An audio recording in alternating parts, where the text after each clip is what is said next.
हिस्सा एक खानदान नबूवत में विलादत। यूसुफ अलैहि अस्सलाम हजरत यकूब अलैहि अस्सलाम के बेटे, हजरत इसहाक अलैहि अस्सलाम के पोते और हजरत इब्राहीम अलैहि अस्सलाम के पड़पोते थे। आपकी वालिदा का नाम राहिल था।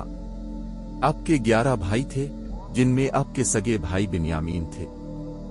बचपन ही से यूसुफ अलैहि अस्सलाम में एक नूरानी हसन, एक पाकीज़ा मुस्कुराहट और नरमी व शराफत की झलक थी।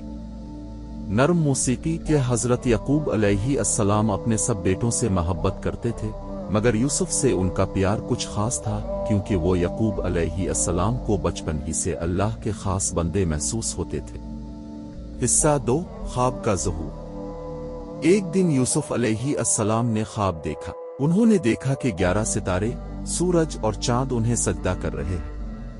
यूसुफ अलैहि अस्सलाम ने यह ख्वाब अपने वालिद को सुनाया। हजरत यकूब अलैहि अस्सलाम ने मुस्करा कर फरमाया, बेटा, ये ख्वाब अपने भाइयों को मत सुनाना, वरना वो तुमसे हसद करेंगे। तुम्हारे लिए अल्लाह ने एक खास मकाम चुन लिया है। ये ख्वाब दरअसल मुस्तकबिल की एक झलक थी, जब अल्लाह यूसुफ अलैहि अस्सलाम को इज्जत, हुकूमत और इल्म अता करेगा। हिस्सा 3 भाइयों का हसद। यूसुफ के भाइयों ने महसूस किया कि वालिद यूसुफ को ज्यादा चाहते हैं। हसद की आग उनके दिलों में बढ़ती गई, यहाँ तक कि एक दिन उन्होंने साजिश तैयार की। उन्होंने कहा, यूसुफ को कहीं दूर फेंक दो, ताकि बाप की मोहब्बत सिर्फ हमारी हो जाए। एक दिन वो यकूब अलैहि अस्सलाम के पास गए और बोले, हम यूसुफ को अपने साथ ले जाते हैं खेलने के लिए, वो खुश हो जाएगा। यकूब अलैहि अस्सलाम ने फरमाया, मुझे डर है कि कहीं भेड़िया इसे ना खा जाए। मगर भाइयों ने यकीन दिलाया, ऐसा नहीं होगा, हम इसका ख्याल रखेंगे। हिस्सा 4 कुनवे में डाल दिया गया। जब वो यूसुफ अलैहि अस्सलाम को जंगल ले गए तो वहां उन्होंने जुल्म किया। उन्होंने यूसुफ अलैहि अस्सलाम को एक गहरे कुनवे में डाल दिया। यूसुफ अलैहि अस्सलाम के दिल में खौफ तो था, मगर ईमान इससे बड़ा था। उन्होंने अल्लाह से दुआ की, ए मेरे रब, तो मेरे साथ है। रात को जब भाई वापस आए तो उन्होंने यूसुफ के कर्ता पर झूठा खून लगाकर यकूब अलैहि अस्सलाम के सामने पेश किया और कहा, अब्बा, भेड़िया यूसुफ को खा गया। यकूब अलैहि अस्सलाम ने कमीज देखी, इस पर कोई फाड़ का निशान न था। उन्होंने फरमाया, नहीं, बल्कि तुमने अपने दिल से ये बात बना ली है। मैं सब्र जमील इख्तियार करता हूँ और अल्लाह से मदद चाहता हूँ। हिस्सा 5 काफले वालों की आमद। दूसरे दिन एक काफला वहां से गुजरा। जब उन्होंने पानी के लिए कुनवे में डोल डाला तो यूसुफ अलैहि अस्सलाम ऊपर आ गए। काफिले वाले हैरान हुए, ये तो खूबसूरत लड़का है। उन्होंने यूसुफ अलैहि अस्सलाम को मिस्र ले जाकर गुलाम के तौर पर बेच दिया। हिस्सा 6 इज़्न मिस्र के घर में। काफिले वालों ने यूसुफ अलैहि अस्सलाम को इज़्न मिस्र के हाथ बेच दिया, जो मुल्क मिस्र का वजीर खजाना था। अजीज ने अपनी बीवी जुलेखा से कहा, इस लड़के को इज्जत से रखो, शायद ये हमें फायदा दे, हम उसे बेटा बना ले। यूं यूसुफ अलैहि अस्सलाम एक नबी के घर से निकलकर बादशाह के महल में पहुंचे। अल्लाह ने आपको इल्म, हिल्म और खूबसूरती अता की। हिस्सा 7 जुलेखा का फितना। जब यूसुफ अलैहि अस्सलाम जवान हुए तो जुलेखा उनकी खूबसूरती से मुतासिर हो गई। एक दिन जब घर में कोई न था, वो दरवाजे बंद करके बोली, आओ यूसुफ, मैं तुम्हें चाहती हूँ। यूसुफ अलैहि अस्सलाम ने फरमाया, मैं अल्लाह की पनाह लेता हूँ, मेरा रब ब-इज़्न मिस्र मेरे साथ अच्छा सलूक करता है। वो भागे। जुलेखा ने पीछे से उनका कुर्ता फाड़ दिया। दरवाजे पर अजीज आ गया।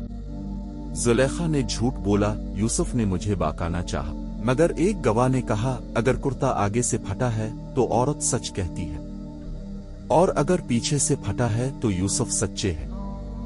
कुर्ता देखा गया, पीछे से फटा था। अजीज ने कहा, यूसुफ, तुम सच्चे हो, और ए जुलेखा, अपने गुनाह की मुआफी मांगो। हिस्सा 8 कैद में डाल दिया गया। लेकिन शहर में बात फैल गई। औरतें कहने लगीं, जुलेखा एक गुलाम पर फरेफ्ता हो गई है। زلیخا نے انہیں بلایا، پھل اور چھریاں دیں۔ جب یوسف علیہ السلام کمرے میں آئے، عورتوں نے حیران ہو کر کہا، اللہ اکبر، یہ تو فرشتہ ہے، انسان نہیں۔ زلیخا نے کہا، یہی وہ ہے جس پر میں فریفتہ ہوں۔ آخر کار یوسف علیہ السلام کو قید کر دیا گیا تاکہ بات دب جائے۔ حصہ 9، قید میں دعوت توحید۔ قید خانے میں یوسف علیہ السلام کے ساتھ 2 قیدی تھے۔ انہوں نے خواب دیکھا۔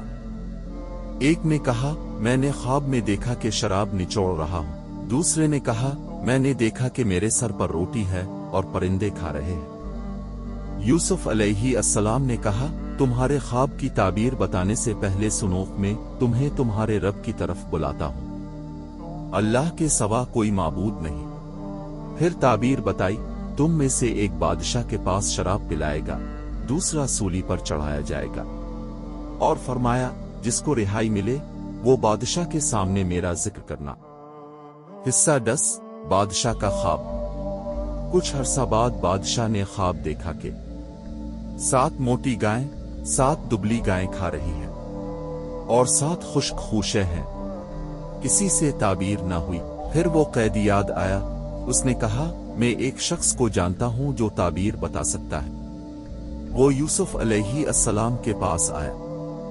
یوسف علیہ السلام نے فرمایا، تم 7 سال خوب فصل بوؤ گے، پھر 7 سال قحط آئیں گے۔ جو بچاؤ گے وہ ان دنوں کے لیے کام آئے گا۔ حصہ 11، عزت کی بحالی۔ بادشاہ نے یوسف علیہ السلام کو بلایا۔ یوسف علیہ السلام نے فرمایا، پہلے تحقیق کرو، جن عورتوں نے میرے بارے میں بات کی تھی ان سے پوچھو۔ تحقیق ہوئی، سب نے کہا، یوسف نے کوئی غلطی نہیں کی، وہ پاکیزہ ہیں۔ زلیخا نے بھی اقرار کیا، میں نے ہی ان کو بہکانے کی کوشش کی، یوسف صادق ہے۔